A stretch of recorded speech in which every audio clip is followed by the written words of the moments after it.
sini jersey baru Manchester United. Apa benda ni? Wey, jersey Tsunami Trophy guys. Baru saja rilis jersey home yang akan dipakai oleh klub paling pada di dunia untuk musim 26-27. Bagi yang tak tahu, musim akan datang sangat special kerana ini adalah satu daripada 4 jersey yang kita akan dapat. Bermula dengan skema warna merah garang yang menjadi trademark Manchester United. Samalah macam permainan kita baru-baru ini untuk 12 ini.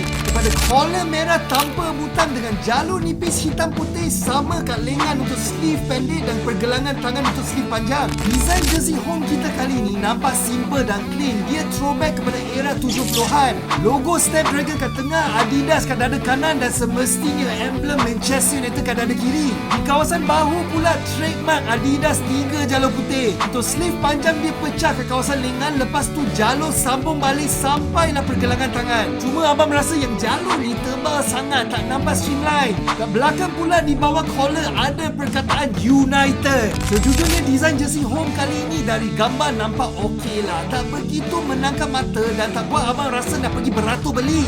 Antara dua ni abang rasa versi lengan panjang lagi cantik. Rating jersey home Manchester United musim 26-27 ini abang bagi 6 untuk versi lengan pendek dan 7 untuk versi lengan panjang. Dapat korang macam mana? Beli ke tak beli? Komen kat sini.